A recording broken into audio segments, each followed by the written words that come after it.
Je vous demande d'accueillir monsieur Éric Toledano et Olivier Nakache, les réalisateurs et scénaristes, accompagnés ce soir de celui qui interprète Max, monsieur Jean-Pierre Macri.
Merci.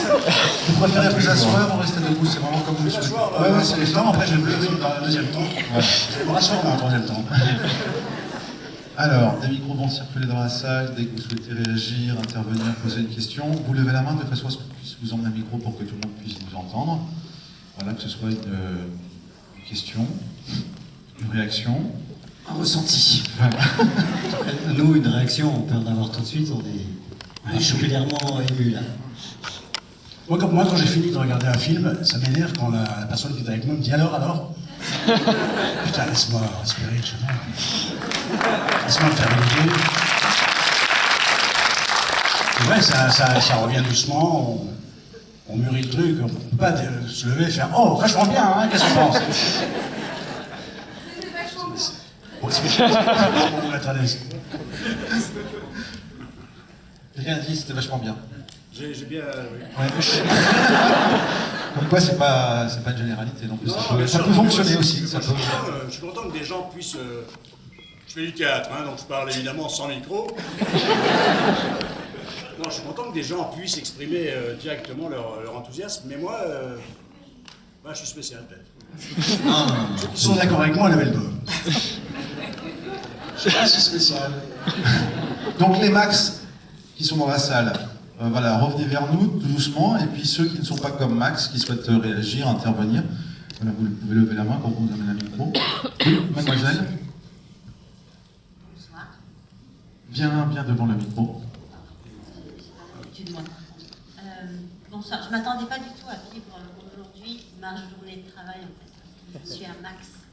Je suis responsable d'un traiteur. Vous avez des feuilletés avec vous là? Donc j'ai tout revu aujourd'hui, évidemment, mes études, le porte-assiette, tout ça. Donc j'aimerais savoir après tout ce que vous avez fait et qu'on a tous admiré, je crois. Qu'est-ce qui vous a pris de filmer ce métier-là, ce métier de fou? Mais vous avez tout compris en fait. Ah, c'est gentil, c'est gentil. Parce que les sablés aux anchois, là, ça n'existe pas. Hein. Alors ça sera toujours le discours officiel des traiteurs. Faites très attention, c'est un discours officiel à partir du moment où on les a gaulés maintenant. Quand vous verrez des feuilletés aux anchois dans un mariage, vous saurez ce qui se passe en cuisine. Mais on va dire qu'on est d'accord pour ce soir avec vous, c'est pas grave. Donc félicitations parce que c'est vraiment notre métier, quoi. Écoutez, c'est flatteur parce que ça veut dire qu'on ne vous a pas trahi. Après, qu'est-ce qui nous a pris? Je pense que c'est difficile de répondre à cette question, mais je pense que finalement, il y a quand même dans les métiers de l'ombre qui font qu'on continue à faire la fête, il y a des artisans, et c'est un petit peu la même chose au cinéma. Quand vous voyez une image comme ça, vous voyez pas tous les gens qui sont derrière.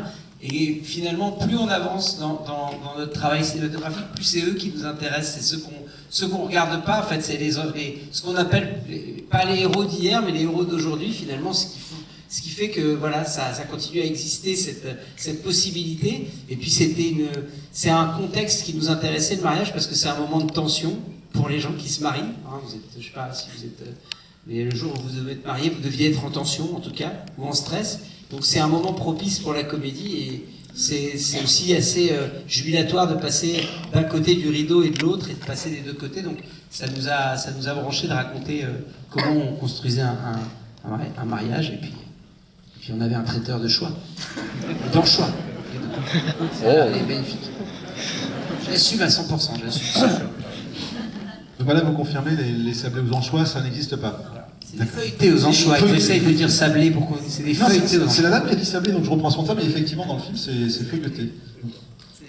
Donc si ça n'existe pas, puisque d'après la dame ça n'existe pas, comment l'idée, parce que C'est justement, on n'a rien, Ah, ça existe à 100%. Madame fait c'est du déni, c'est pas grave. On a rencontré 4 traiteurs qui nous ont dit quand vous avez un problème, de l'eau gazeuse et des feuilleteuses en choix, et les gens ils sont plâtrés. C'est comme un spectacle. Vous voyez ce que c'est le spectacle, ça vous bloque l'estomac. Donc Après, en fonction des régions, ça peut changer. Ici, c'est peut-être feuilleté, artichaut, sauce barigou. Ça dépend. Au nord, c'est autre chose. Sans qu'Olivier sort du restaurant. Il a retenu ce qu'il a mangé. J'ai bien aimé le mot. Beaucoup aussi. Mais c'est vrai que, bon, si un traiteur ouvre un buffet et il voit qu'il y a des personnes, des gros mangeurs qui vont purger complètement le buffet, bon, il y a peut-être des techniques pour en garder un peu pour les autres. Alors c'est vrai qu'on...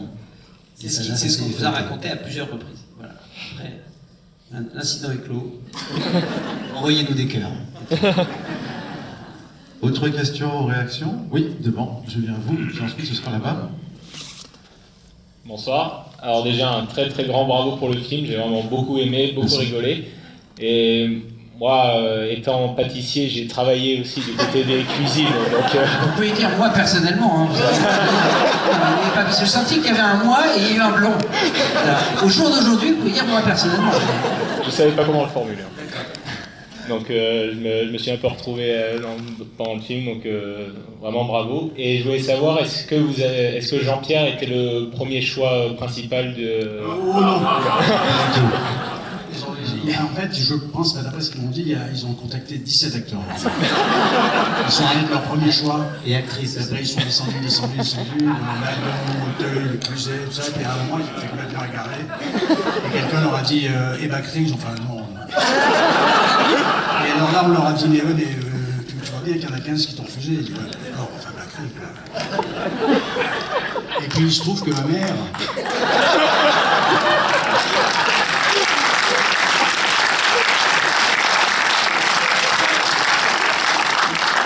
Ma mère connaît bien leur mère. Mais complètement par hasard, parce que je ne sais même pas comment elle les a connus. Il se trouve que donc elle leur a passé un petit coup de fil, en disant mais pourquoi Est-ce qu'il a mon fils? il a mon fils de si moche. Et bon, ils ont passé le message, tout ça, et ils m'ont. Ensuite, ils m'ont pris. Enfin, je veux dire, j'ai passé des essais. À 8 reprises. Je suis revenu 8 fois parce qu'ils n'étaient pas archi convaincus. Et il se trouve que Agnès Jaoui, qui connaissait la tante d'Éric,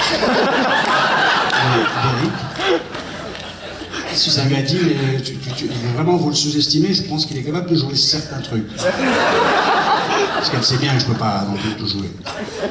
Et là, ils m'ont repris dans un 9e essai. Et il se trouve qu'ils m'ont pris dans une scène que j'ai su jouer et ils m'ont pris à contre-cœur. Et c'est ce qui fait d'ailleurs que j'ai été payé 2500 € pour tout le film. D'ailleurs, c'est pas définitif, hein. C'est pas définitif. Voilà, ils pensent à me remplacer en 3D, t'as pas ça.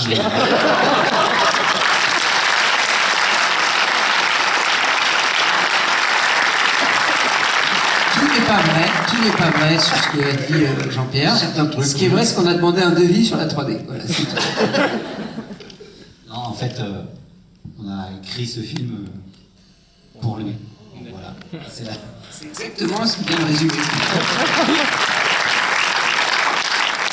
Alors donc on a eu les traiteurs, les pâtissiers, on peut avancer Les un petit DJ, peu, voilà, s'il y a des DJ, des chanteurs, des orchestres, des photographes qui ne font plus de photos parce que maintenant tout le monde fait des photos. Mademoiselle voulait réagir, vous avez un micro? Oui? Peut-être êtes-vous serveuse? Pas du tout, non, je suis pas du tout dans la partie. Je voulais juste vous remercier, je passé une excellente soirée, je trouve que c'était un film très drôle, humaniste, intelligent et poétique, et puis vraiment ce ballon, quelle très bonne idée. Et voilà, je voulais juste vous remercier, c'est tout. Merci beaucoup. Merci beaucoup.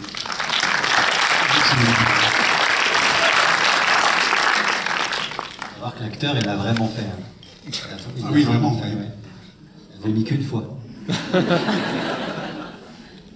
Et sur le tournage, on était vraiment... on était comme vous. Enfin, je veux dire, on était...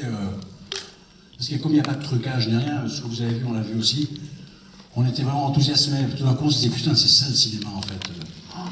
On voyait ce grand ballon, cette grande lune qui montait avec ce type qui avait quand même répété toute sa chorégraphie et tout ce que c'était de la merde. Non, mais c'est vrai.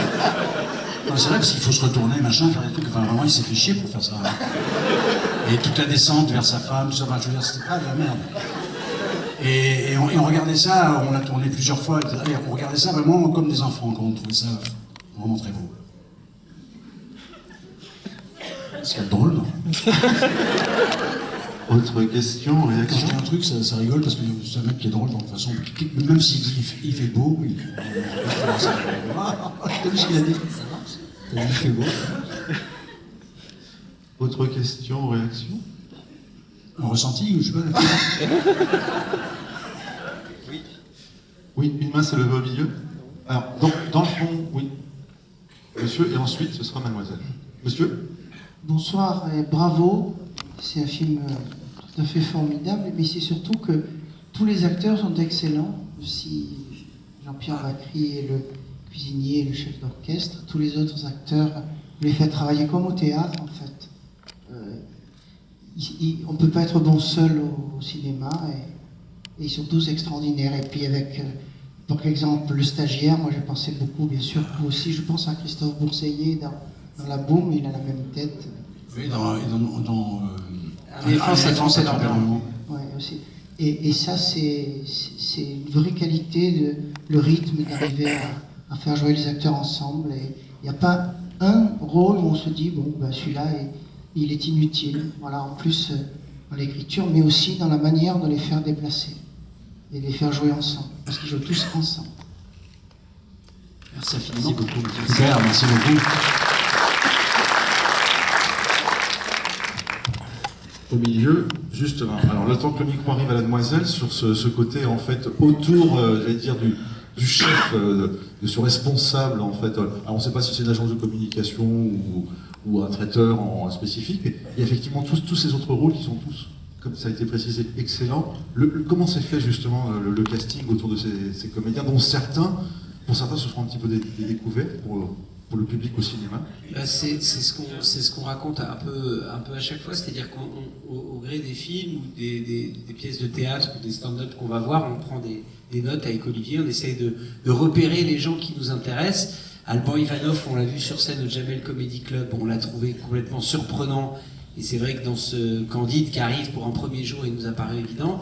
Vincent Mackayen, on l'a vu au théâtre, on l'avait repéré aussi au cinéma. Et ce qui nous intéresse aussi, Jean-Paul Rouve, évidemment, c'est quelqu'un qu'on a connu à nos tout débuts. On a presque démarré un peu grâce à lui avec Je préfère qu'on reste amis, qu'on avait présenté ici aussi, et Nos jours heureux, qu'on avait présenté ici. Donc c'est Gilles Lelouch aussi, c'est des envies. Et après, il y a William Lebguil, il y a Kevin Azaïs. Et c'est en fait l'envie de mélanger tous les genres qui nous intéressent, et justement qu'on ne puisse pas nous ranger dans une boîte en nous disant donc ils font ce genre de cinéma puisqu'ils ont ce genre de casting. Non, pas du tout. Tout est ouvert. Il y a absolument, voilà, Benjamin Laverne de la Comédie Française. Et puis on mélange tout. Et c'est, je pense, qui donne la réalité de la situation, parce qu'en vérité, c'est en tant que spectateur, nous, ce qu'on attend, c'est que ça soit crédible, c'est qu'on y croit à cette histoire. Même si on est là aussi pour divertir et qu'on a quand même envie de raconter quelque chose, il y a cette envie de croire aux situations, et c'est ces acteurs d'horizons diverses, mais qui sont choisis pour leur talent, qui nous ont permis peut-être de recevoir ces beaux compliments. Mademoiselle, allez-y. Alors, je voulais vous remercier pour cette soirée.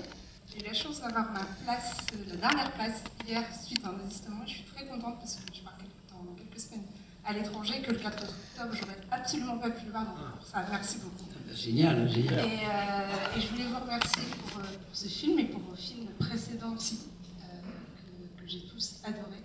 Notamment Tellement proche, qui est un grand classique de ma famille. Ah. Et justement, je voulais vous remercier parce que j'ai l'impression que je fais partie d'une génération qui a boudé et qui boude encore parfois le cinéma français. Et vous faites vraiment des films magnifiques, je trouve, et dans lesquels on se retrouve. Et ce que j'apprécie beaucoup, que j'ai beaucoup apprécié dans le personnage de Max, mais qu'on retrouve dans tous vos films, c'est vraiment la bienveillance, malgré un personnage qui a des soucis, qui est dans un rythme pas facile, on retrouve, c'est un fil conducteur dans vos films, des personnages pas tout blanc, pas tout noir, mais avec toujours une bienveillance qui fait un bien fou. Et je vais finir par une question. J'ai beaucoup aimé la chanson de la scène du ballon. J'aimerais bien savoir qui chante. Voilà. C'est un groupe qui s'appelle Cascadeur. Le titre c'est Meaning. Meaning. C'est une chanson qui existe, que vous pouvez trouver. On l'a réenregistrée pour cette séquence-là, mais l'original est assez similaire. Voilà, c'est une chanson on a écrit cette scène avec cette chanson. Elle était pendant le tournage, on la diffusait pour stimuler Benjamin. C'est une belle musique dont on ne se lasse pas. Et comme on écrit les scénarios avec de la musique, avec Eric, quand les musiques passent le temps, c'est-à-dire qu'au bout d'un an, quand on les réécoute et ça reste toujours très fort émotionnellement, on les essaye au montage après. Et ensuite, c'est notamment les musiques d'Avishai Cohen qui parcourent tout le film. Sont des musiques qui ont stimulé l'écriture. C'est comme ça qu'on fonctionne. Et merci pour tout ce que vous avez dit. Vous partez où à l'étranger exactement? Au Qatar. Au Qatar, d'accord. C'est à voir avec l'ambassade, c'est possible. On peut sortir au Qatar aussi, c'est pas impossible. Merci en tout cas pour tout ce que vous avez dit, c'est très touchant et ça fait vraiment, vraiment plaisir. Vraiment. Merci à vous de faire de si jolis films et j'espère à très vite pour un prochain film. Absolument. Absolument. Alors, une main s'est levée au milieu, mais aussi monsieur devant. C'est vrai que cet aspect, comme ça a été évoqué à l'instant, bienveillance, on le retrouve absolument dans tous vos films. Il n'y a pas un film où on ne peut pas, justement, même si on n'a pas envie de discuter avec l'ami ou dans le cadre d'un débat, on ne peut pas ressortir ce film n'est pas bienveillant. De façon systématique, tous vos films, il y a cet aspect bienveillance.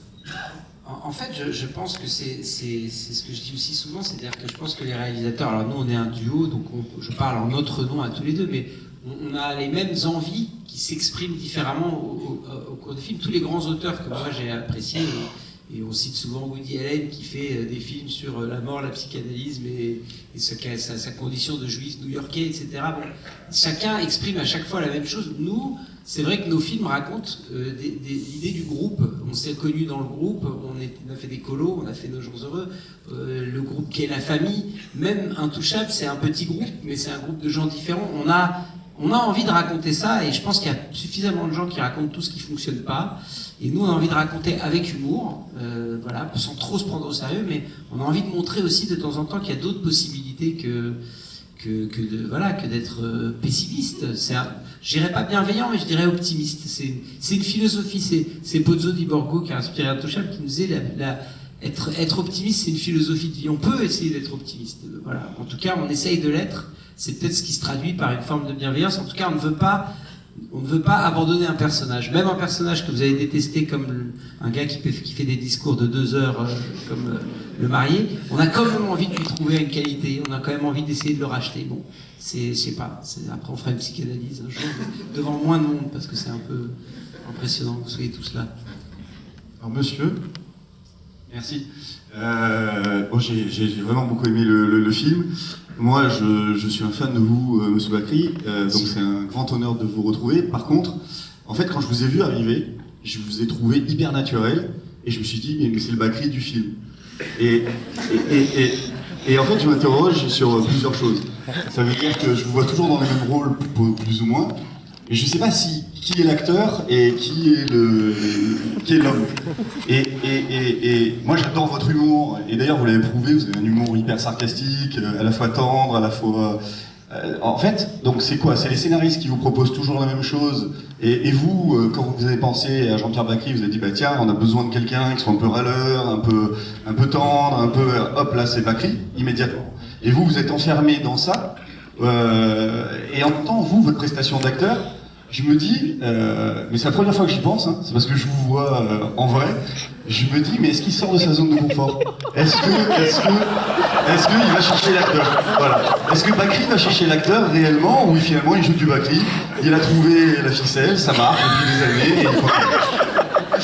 Merci monsieur.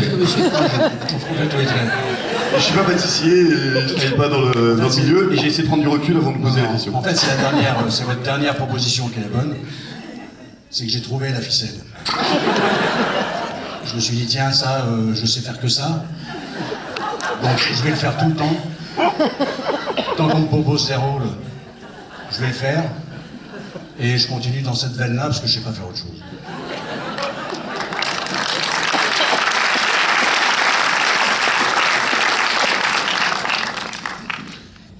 Je peux pas vous répondre autre chose parce que ça, c'est un commentaire que vous faites. Moi, je me vois pas comme vous me voyez. Mais ça, c'est mon problème personnel. Moi, je pense que je joue des rôles différents.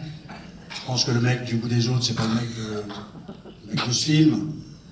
J'ai joué plein de rôles, je pense que c'est pas tous les mêmes, mais si vous le voyez comme ça, je vais certainement pas venir dans votre cerveau vous enlever la partie du cerveau qui pense ça. Je vous laisse avec vos opinions, je peux pas faire autrement, et en fait, moi je choisis les scénarios parce qu'ils me plaisent, mais peut-être effectivement que c'est ma zone de confort. Je sais pas quoi vous répondre. Je pense que c'est des gens qui me voient autrement que vous qui pourraient vous répondre. Mais moi, je peux pas me défendre. Vous semblez me dire quelque chose. Il faudrait que quelqu'un, un jour, ou de la salle ou de vos proches, vous convainque du contraire. Mais moi, je peux pas venir me défendre. Je suis pas en position d'accusé. Donc, non. Mais ce que je veux dire, c'est que c'est votre commentaire. Je peux rien y faire. Je peux pas vous dire oui, vous avez raison, c'est une ficelle, parce que c'en est pas une, évidemment. Moi, je choisis les scénarios en fonction de mon humanité, de ce que je ressens des personnages. Je trouve pas, moi, que je joue toujours les mêmes rôles, mais moi, je vois ça de l'intérieur de Jean-Pierre, donc je me trompe peut-être, c'est vous qui avez raison. Je peux pas vous dire. Il faut consulter un tiers. Une question commune et en même temps indépendante à chacun de vous. Comment naissent vos idées? Comment vous les portez à vous deux? Puisque une idée, ça peut être une personne, ça peut être plus facile de la porter seule, mais aussi à deux, j'imagine. Comment est-ce que vous pouvez travailler aussi bien ensemble? En fait, il y a déjà on se connaît depuis très longtemps. La première fois qu'on a fait du cinéma ensemble, c'était ensemble, je veux dire, il y a 20 ans, pour des courts-métrages, et c'est vrai que il se trouve qu'on avait un peu les mêmes références cinématographiques, les mêmes envies. On a vécu beaucoup de choses fortes ensemble, comme les colos, comme les petits boulots, parce qu'on en a fait beaucoup tous les deux.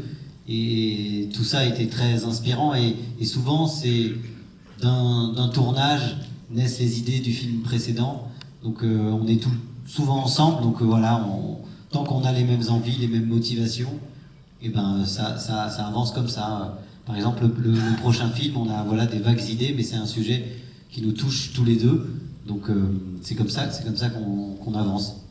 Il n'y a jamais eu de moment où un des deux a dû convaincre l'autre d'un sujet. Tout se fait assez naturellement. Et puis, une deuxième chose, il y a les idées, les sujets, et puis il y a les acteurs.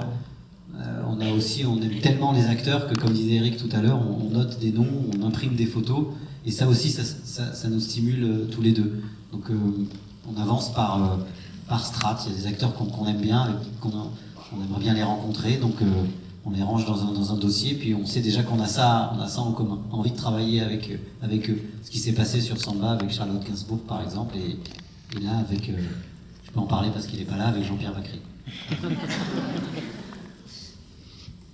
Alors il y avait une autre question ou réaction. Bonsoir, je voulais déjà vous féliciter pour ce film. Vraiment, on a passé un excellent moment. Pardon, levez la main pour qu'il puisse vous... On a passé un excellent moment, je suis là. Merci. Deuxième chose, je ne voudrais surtout pas prendre la défense de Jean-Pierre, mais il faudrait aller le voir dans Les Femmes Savantes, et après vous aurez un autre avis complet de ce qui s'est fait au niveau des diversités de ses rôles. Voilà. Et la dernière chose que je voulais dire, c'est que c'est un message un peu plus personnel à Eric, que j'ai connu à la fac à Sancier. Sancier de Banton, ouais. Sancier de Banton, où on allait manger au restaurant Cachère, là, en haut. Absolument. Et quand tu me disais, ouais, moi je vais faire l'ESRA et tout, je te croyais pas. je te prenais pas au sérieux, et ben je voulais vraiment te féliciter. Je trouve extraordinaire ton parcours. J'hallucine tous les jours. Je me dis, franchement, félicitations. Et surtout, alors là, la cerise sur le gâteau sur ce film-là, franchement, je dis bravo. Eh ben, Voilà. merci beaucoup. Merci infiniment.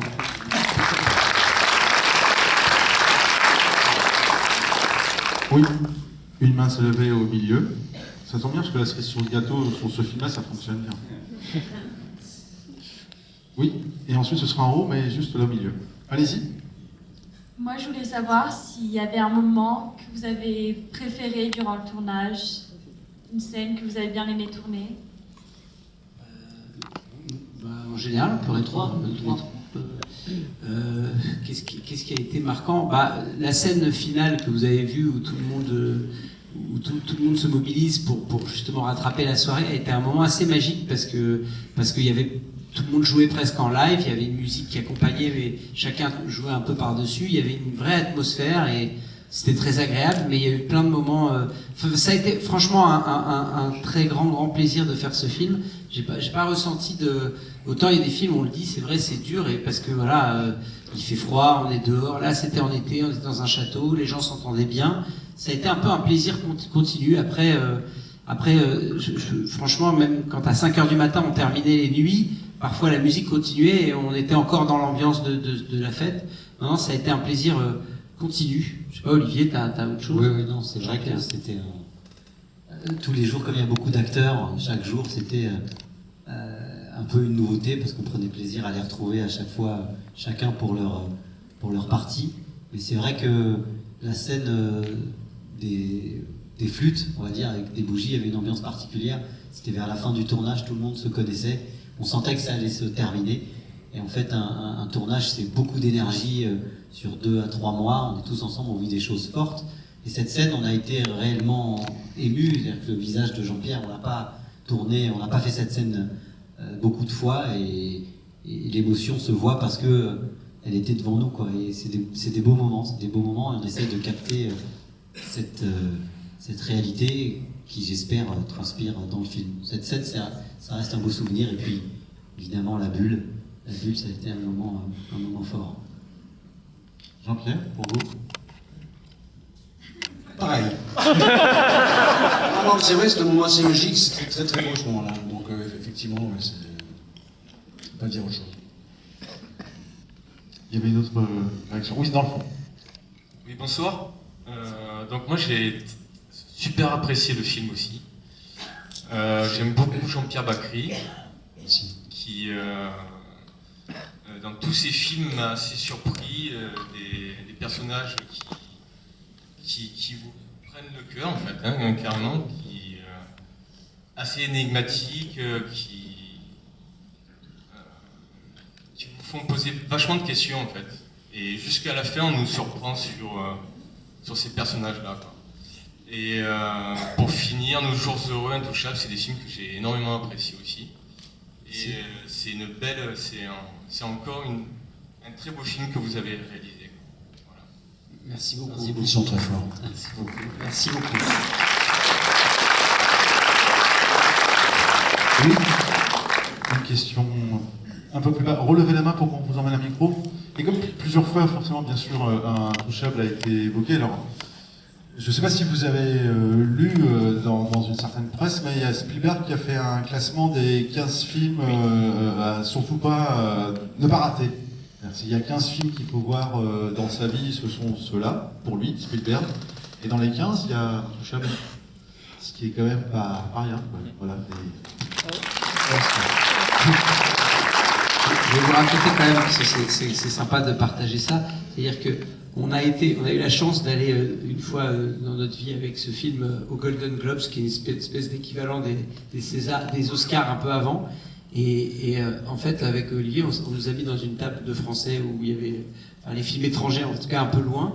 Et puis il y avait une arène comme ça où il y avait toutes les vedettes qui étaient là. Il y avait DiCaprio, Georges Clooney. Et puis en fait, on n'avait pas compris, mais à la pub, dès qu'il y avait la pub, en fait, tout le monde bougeait et allait se parler comme dans un mariage. Et puis après, il faisait 5, 4, 3, 2, 1. Tout le monde courait aller se rasseoir, etc. Donc on s'est regardé, on a dit merde, mais c'est con, pourquoi on joue pas dans ce jeu, nous? on a envie d'être dedans, etc. On s'est dit, à la prochaine pub, on court vers Spielberg et on lui dit qu'on l'adore. Et donc, ça a coupé, on a couru, Spielberg était en train de manger, on lui a tapé sur l'épaule, on a dit bonjour, voilà, on vous aime, on a fait un toucher. Il fait, bah, j'ai adoré ce film, c'est génial et tout. Et on s'est dit, merde, personne ne nous croira jamais. Je vais dire ça à ma mère, je vais dire ça à tous les gens que je connais, et il y a Spielberg qui a dit ça.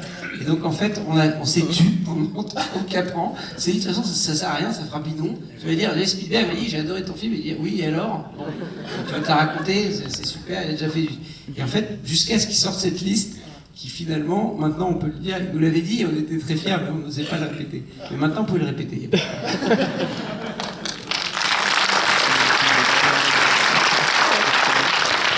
Bonsoir, oui. Bonsoir. Je voulais déjà dire à Monsieur Bacri que moi, contrairement à Monsieur, je le vois presque comme, voilà, ça va être fort, mais comme du bac, c'est-à-dire qu'à chaque fois, je l'observe. Il fait toujours la même chose, bah. Non. Il a une ficelle et il est là, il dit, ah tiens, c'est du bac. Il dit, ah, c'est encore du bac. Pas. Et voilà, non, j'apprécie beaucoup. C'est gentil, merci. Voilà, bon, je ne vais pas vous en dire plus, vous allez rougir. Hein. Ce sera amusant de vous voir rouge. Et je voulais poser une question. C'est vrai qu'on s'identifie pratiquement, enfin oui, à tous les personnages, et puis il y a le marié. Et le marié, je me suis posé la question, il fait peur, et on se dit, elle ne va pas être très heureuse avec lui, et il est quand même... est-ce que pour vous, il y avait un moment où vous disiez, il ne faut pas en faire trop, parce que là, ça va basculer, ça ne sera plus de la comédie. Puis comment vous avez, je ne sais pas, comment vous avez imaginé ce personnage? Et ça tient beaucoup aussi à la qualité des acteurs, à la qualité de l'acteur. Benjamin Laverne, que certains connaissent peut-être, ou si vous le découvrez ce soir, c'est un acteur de la comédie française qui est très fin. Et on savait qu'il avait, à un moment donné, où qu'on allait pouvoir trouver de l'empathie pour lui, notamment dans cette scène de fin où il dit merci à Max, mais on en a tous connu des personnes comme ça, des gens qui veulent tout gérer, tout contrôler, qui en fait il se marie tout seul presque ce soir. C'est son mariage, il demande qu'on le remercie lui, c'est lui qui fait son show, mais finalement tout ça c'est peut-être par amour pour sa femme. Et comme disait une personne tout à l'heure, tous les personnages ont de la bienveillance parce qu'on les aime tous, même celui-là qui peut passer pour un gars suffisant, mais comme je vous l'ai dit, on en a tous connu, mais on aime nuancer tout ça, on aime la nuance, c'est ça qui nous intéresse. C'est sûr qu'on a chargé un petit peu, parce que ça nous amuse de le voir taper comme ça sur la tête de Max, sur la tête de James. Donc c'était un formidable terreau pour la comédie. Mais on aime bien quand même nuancer sur la fin. Autre question ou réaction? La dernière peut-être? Ouais, monsieur et... Ça y est, j'ai un micro. Vous avez un micro, mais vous êtes où? Parce qu'en fait... au milieu. On Okay. vous voit. On vous voit, c'est bon. C'est à vous. Félicitations pour ce film. J'ai passé un très très bon moment. Merci. Et il y a juste un truc qui ne va pas du tout. Oula. C'est une histoire de ficelle encore. Je leur dis ou je leur dis pas. J'ai longtemps hésité. Mais il faudrait quand même donner des cours d'italien à Gilles Lelouch. Et de portugais. Ils chantent très bien. Écoutez, nous allons maintenant vous chanter Sebasta una bella canzone. Parce que nous-mêmes, on est très fort en yaourt italien. C'est lui qui chante, c'était ma question. C'est lui qui chante. Mais écoutez, on va lui transmettre votre reproche. On va lui dire qu'il doit réviser son yaourt italien. C'est ce que lui dit Benjamin. Et effectivement, c'est vrai, on le disait, on a aussi une tendresse pour des personnages qui auraient voulu être des artistes peut-être plus grands, mais qui sont quand même en train de donner de la joie tous les soirs dans les mariages. Donc Gilles nous a offert ce cadeau et il a appris, je vous le rassure, à pas bien chanter en italien.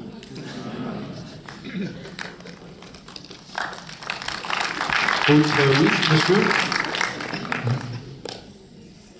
Oui, je voulais juste dire que il y a beaucoup de films qui sont très très bien écrits, où tous les acteurs sont formidables, où la bande de son est très très bonne, mais je trouve que dans ce film il y a quelque chose de plus, pour lequel peut-être effectivement cette scène du ballon peut être un symbole. j'ai pas de nom pour ça, on pourrait peut-être appeler ça tout simplement la grâce. C'est-à-dire, il y a quelque chose comme ça. Et puis, une chose aussi, que c'était vraiment un film où j'étais content de ne pas le voir seul dans mon salon ou avec ma compagne en DVD, mais d'être dans une salle, de le partager avec d'autres personnes. Merci beaucoup pour cette soirée. Merci à vous. Merci monsieur. Là, je voudrais vous dire que vraiment c'est un film qu'on a fait en pensant justement à ce que vous dites précisément, c'est-à-dire que le cinéma, c'est un des rares endroits où on se retrouve encore à se mélanger, à être tous ensemble, sans se connaître et à vivre une émotion ensemble, même dans des sociétés qui sont de plus en plus individualistes et égoïstes. Donc si vous avez ressenti que c'était bon de le voir avec les autres, alors ce soir vous avez vraiment fait plaisir à 3 personnes, je crois, vraiment. On vous envoie des cœurs, monsieur. Voilà. Et du coup, je trouve que, quitte à en frustrer certaines et certains, finir là-dessus, je trouve ça magnifique. Mais avant de conclure là-dessus, il y a une réplique qui vient 3 fois dans le film. À un moment, donc, c'est le marié qui va voir Max et qui lui indique, voilà, quel va être l'esprit et la couleur du mariage. Ensuite, Max va le répéter, en fait, au chanteur. Ensuite, le marié va le répéter, donc, au chanteur. Donc, c'est quoi? C'est élégance. Sobre, chic. Sobre, chic et élégant. Sobre, chic et élégant. Et surtout, on fait pas tourner les serviettes. Non, surtout pas. Surtout pas. Bah, désolé. Voilà. Allez, hop, pour vous remercier et finir. Voilà. Ah, merci, voilà. Voilà. Désolé. Voilà, on fait tourner les serviettes. Venez, les gars, venez. Faites tourner les serviettes autant que vous avez aimé le film. Voilà. Allez-y. Waouh. On va se faire un petit selfie avec vous. Perdez pas la main. Bougez pas. Perdez pas la main et la serviette surtout. Voilà. Attention. Encore. Comme ça. Merci, c'est magnifique.